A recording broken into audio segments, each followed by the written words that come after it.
Greetings and salutations.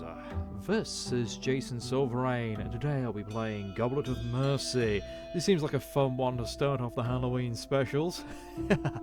Now, this is a visual novel, mostly about a Halloween event that goes horribly wrong, and we will have to survive 3 days with a most egotistical host. Yes, this was released in 2023 of Halloween, I think. So let's start. October 31st. So what's your costume besides a clown? She seemed a little testy because Judy was not a fan of clowns. Ooh, it's a parrot the clown. Oh, I see. If we want to play a man or a woman. That is curvy for a clown.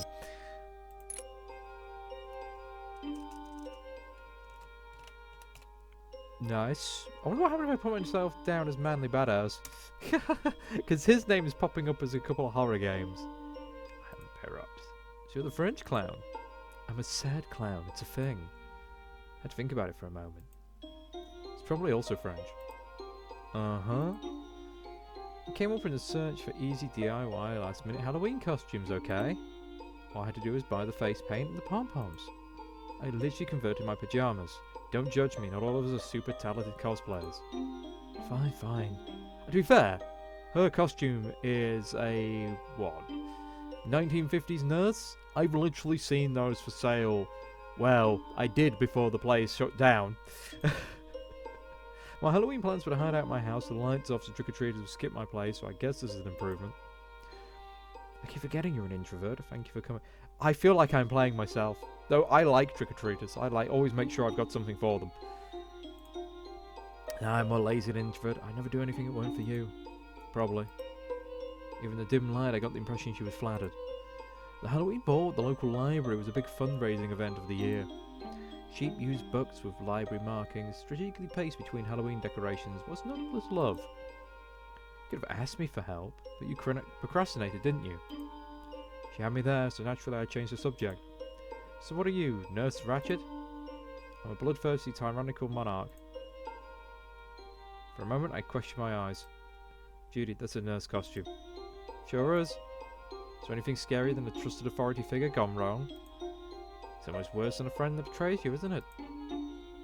Never thought about it, I guess. Also, that was a bit on the nose and out of the blue and completely not foreshadowing, I suspect. The event was a vintage theme this year, which is another reason I decided on the clown costume. Someone had really gone all out. The local library was decked out in handmade crepe paper decorations, old-fashioned Halloween designs. Judy nudged my side. Hey, you don't believe in evil, do you? What? She pressed the book into my hands and I read the title. Grando's Evil on a Cold Perspective. Judy, you alright? It's a serious question, Jason. Do you believe in evil? Not really. Sure. I have no idea. There are evil who are... Sorry. There are people who are evil due to a product of their environment and how they've grown up. And mostly, rather than malice, just a lack of empathy. I think we've proven there is just generally some terrible people out there. Just in general over history.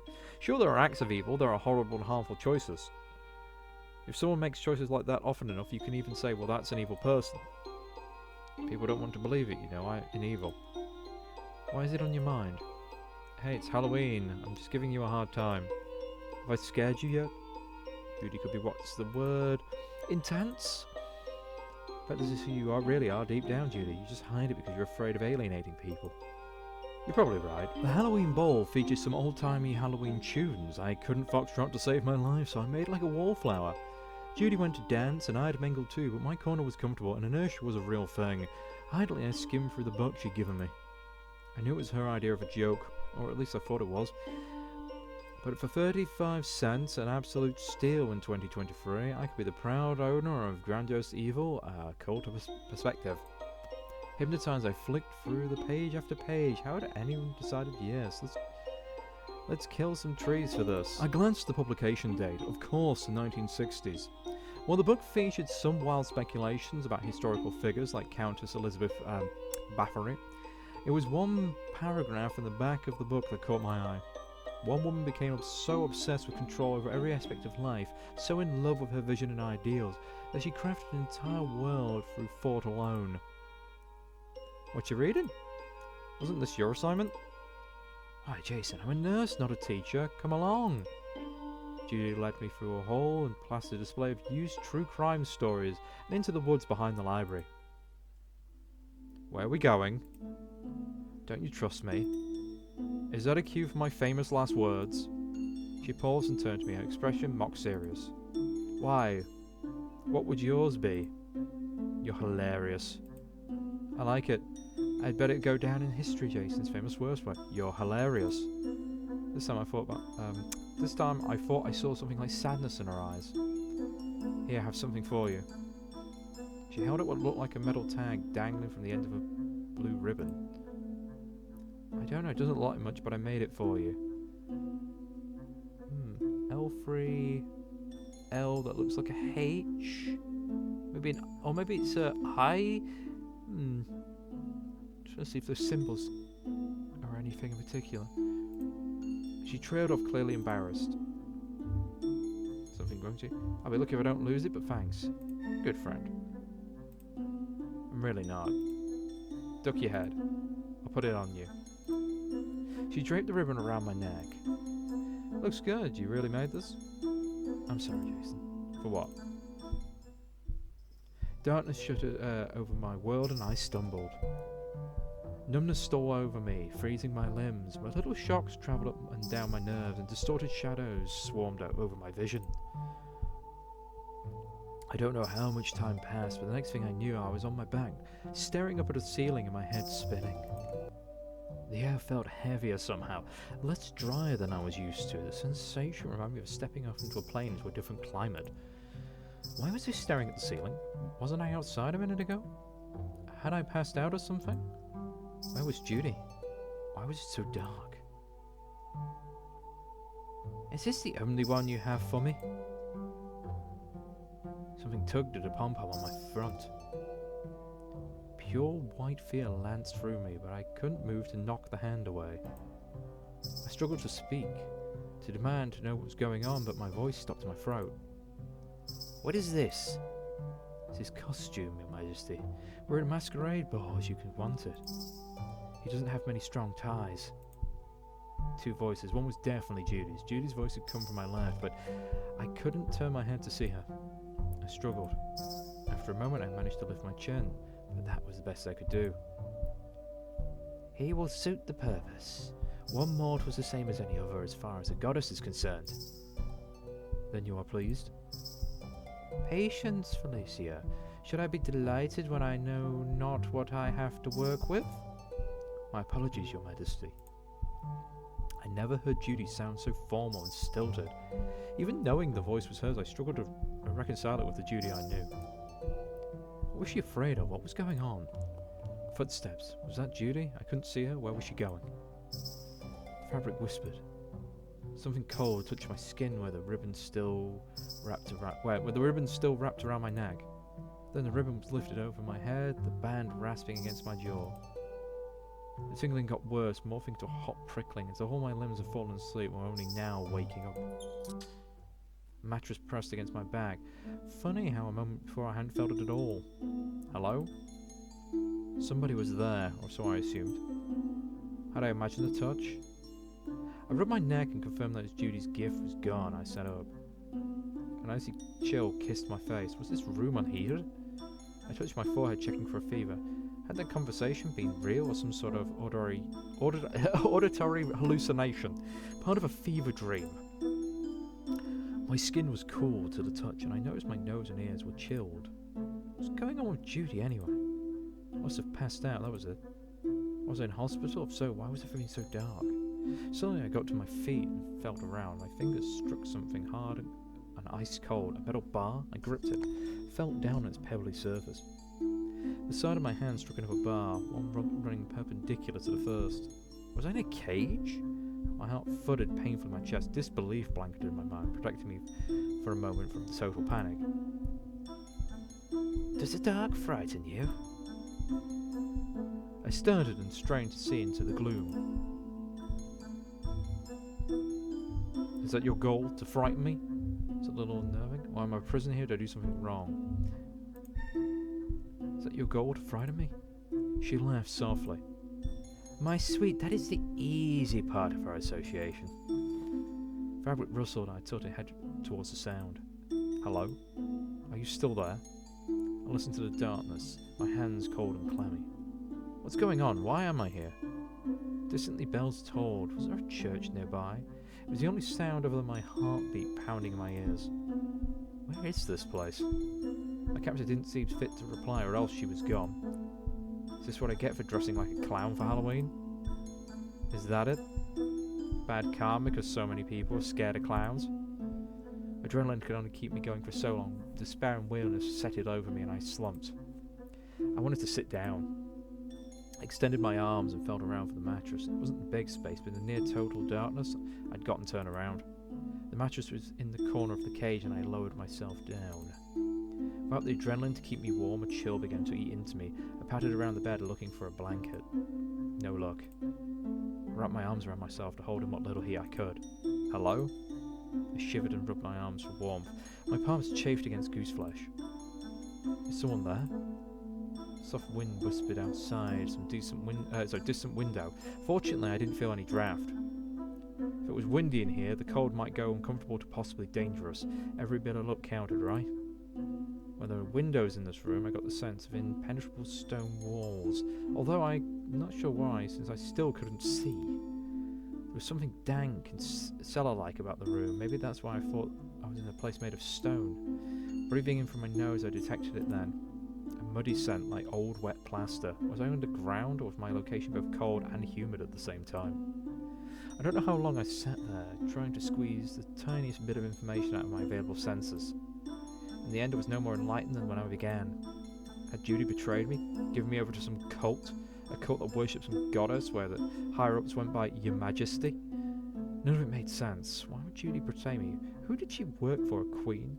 I didn't think there was many of those these days. Maybe the title was figurative, maybe someone's idea of a joke. Had I been kidnapped by a prom queen? I pictured it for a moment but couldn't manage as much as a smile in response to the mental image. My cage was too solid, the room too dark. Nothing was going to lighten the mood. A bruised weariness laid heavy where my heart should be.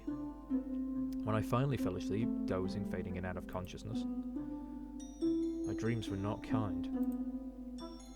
Day 1. And that is where I'm going to save. There we go. Now, how long has it been? Yeah, we got time. We're all good. So day 1, it was the sound of a match that woke me. I lurched upright and blinked sleep rapidly from my eyes. My head throbbed, a warning, promising a future headache. Now, that sentence is an absolute nightmare to read. It's just not very well constructed. A table on the other side of the cage spread out before me in easy reach, its surface lit by a single candle. The scent of fresh baked bread lifted into the air and I drank in the sight of it. Was that a bowl of fresh picked pomegranate? My mouth watered, my stomach yawned, empty. When was the last time I'd eaten? A soft laugh rose and fell. You must be hungry. A woman seated herself behind the table, illuminated by the warm candlelight, but there was nothing warm about her. When I speak to you, you may address me. I was starving. Having a bite to eat might fend off my incoming headache. Still, her words felt like a trap.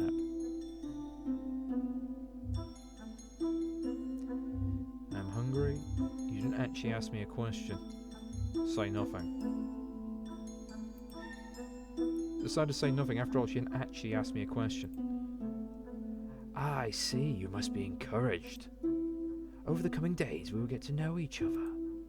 There is something to which I must attend, but tomorrow we shall commence our relationship in earnest. She stood. What do you want from me? All in due time, my sweet.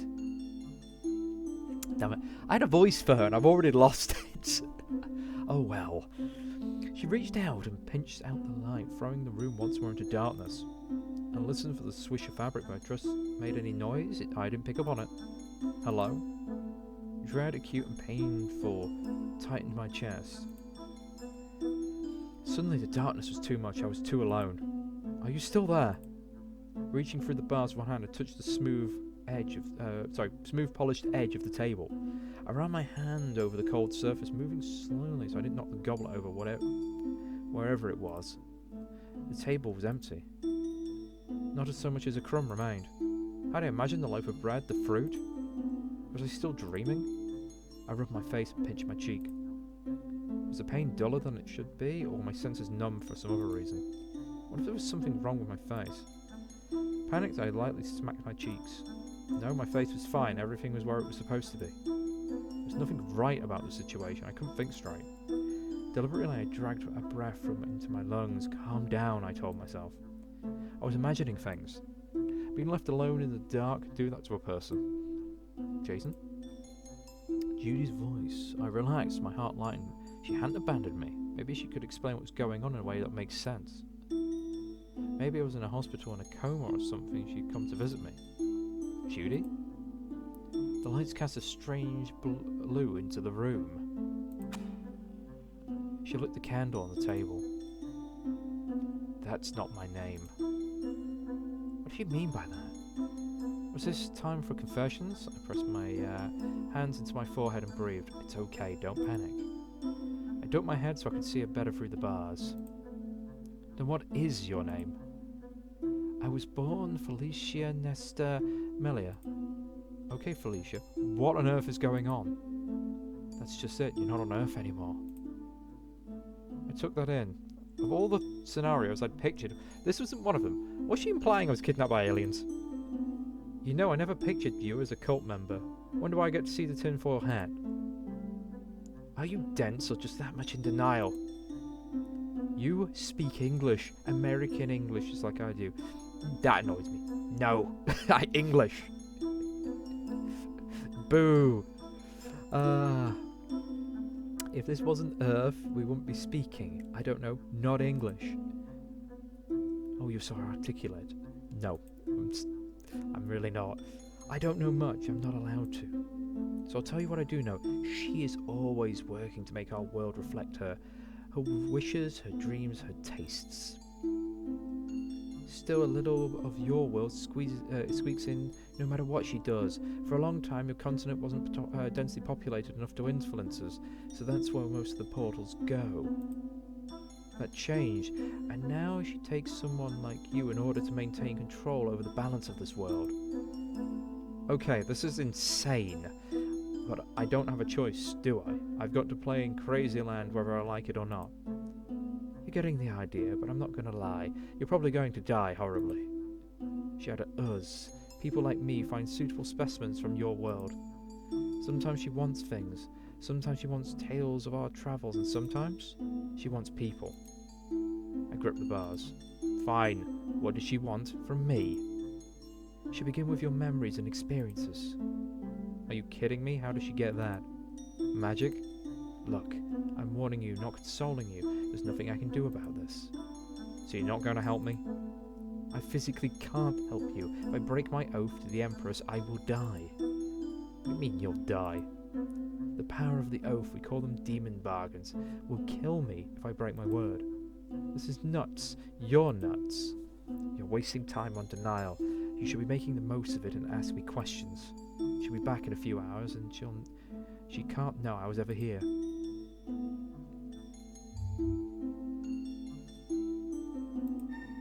What happens if I tell her? Think about it. I'm sure you can guess. I swallowed. Judy, why did you do this to me? It's Felicia. Why? I didn't have a choice. You still might get out of this alive, or not alive, not dead. What's it supposed to mean? Be clever, but don't insult her. Agree with her, entertain her. Entertain her? Wait, is this my fault because I picked a clown costume? I'm glad you feel like joking, I sure don't. Then why did you pick me? I thought you'd find you interesting. When I do well, I get to live longer. I'm glad I've helped you increase your lifespan. I'm sorry, I should go. I'm going to see you again. I shouldn't have even risked this, but I felt bad. Why'd you risk it? What if she finds out anyway? You get one more question and I get away where I can. What does she respect? to think about strategy. What does she respect? Nobody and nothing. She's the best thing in the whole world, and it would be wise of you to remember that. So flattery? Maybe. But you're walking a fine line. A hand seems to grip my insides. My voice might have come out a little raspy when I spoke again. So where am I? I'm in a dungeon somewhere? No, you're in a palace for now. But no one else is allowed in these rooms. She doesn't want her couriers, also courtiers, knowing about the other world. Her right-hand man knows, of course, but her voice cut off oddly. Let me guess, you're not allowed to talk about that either, are you? She put out the candle and whirled, her silk dress whispering against the stone floor as she was leaving. My breath froze in my throat. Felicia? Aren't you going to say goodbye? Hit the bars of my cage. Ow. Shaking out my hand, I strained to see into the darkness. Felicia, gosh, you'd even say goodbye. My chest tightened painfully. Felicia, Judy. This is worse than I thought, and I wasn't sure what to believe. Was some sort of crazy cult, complete with end times and aliens? No, not end times cult. Please, anything but an end times cult. The darkness swallowed up my light words and smothered them. I didn't even get the mercy of cheering myself up. I felt the bars pressing for weaknesses in the welding. Maybe I'd get lucky and the maker of my cage would turn out to be a complete beginner. When nothing gave, I felt for loose nuts and bolts. If I could only see what I was doing. I forced myself to be calm, be thorough, expected every inch. It was well made, there was no denying that. I gave the bars a good shake, but didn't even rattle. A lock. I thought back to the strange woman's clothes and Felicia's words. Was technology as old as the clothing? I might have a chance of encountering an old-fashioned tumbler rock. Of course, without the internet and my phone, I was going to have to figure it out by trial and error. But I played a lot of video games that featured tumble locks. They can't all be wrong, could they? Wait, my phone. I don't have that much battery, but it was better than nothing. I thought my shirt, still wearing my clown costume, padded my pockets. Nope, it was gone. Maybe Judy took it when it was mobilized by the what had been the drugged ribbon? Frowning, I went in search of the lock. I found part of the cage that comprised the door. I searched and found a huge metal panel attached to it. When I tapped the panel, something reverberated on the other side. Was that the lock? I'm willing to bet I couldn't reach it. Hours later, I huddled on my bare mattress, cold and clammy. And defeated. No matter what I did, I couldn't get my arm around the big metal faceplate. It was too big. The lock was out of reach because I couldn't see anything. I couldn't figure out a better plan of attack. I stared into the darkness for a long time. Was it day? Night? I had no idea.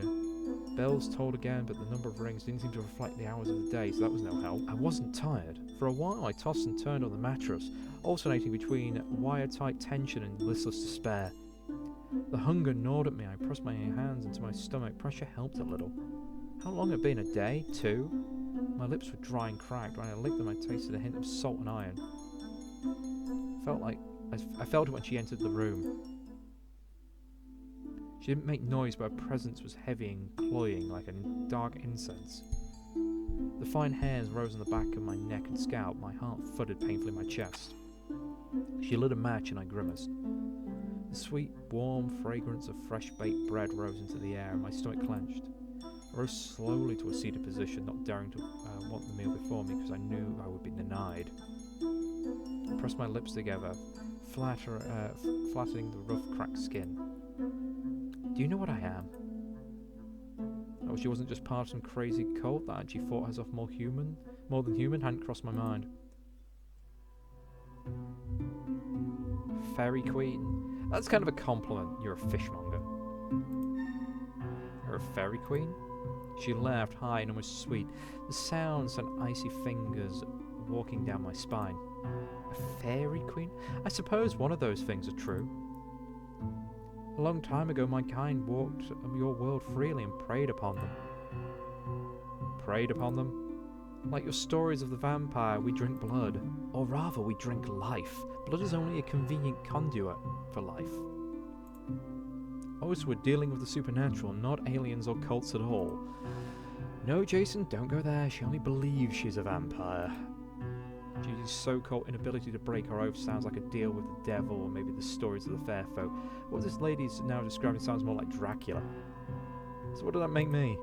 Wait, was I unknowingly interviewing for the part of Renfield? I didn't want the job, honest. Why are you telling me this? I want to get to know you, Jason. I want to understand what you can do for me. After all, I need you, though it pains me to admit it.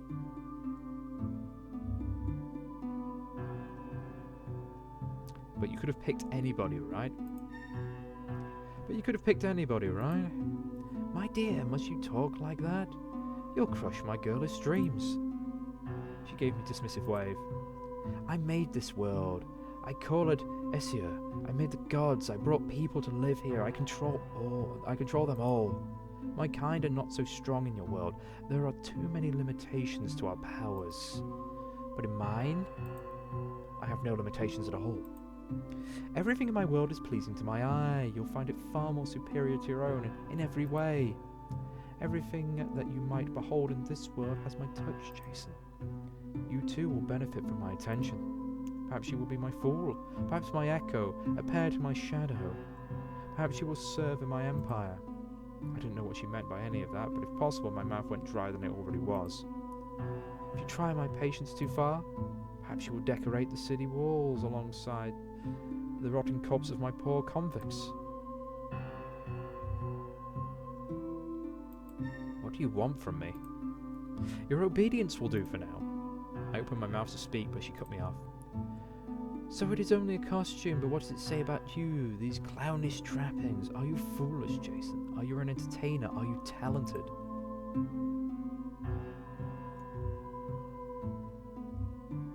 I wouldn't say I'm talented, but yeah, I like to make people laugh. I wouldn't say I'm talented, but I've got a skill or two. What do you do? I didn't know what it was, but her interest in me made me want to disappear into the floor. My throat constricted and it took me a moment to force out the words. It's not that special, really. Was it a good response or a bad response? Why did I feel I'd said the wrong thing? She paused on her long nails, making the faintest scratching noise on the tabletop. You think I'm mad, do you not?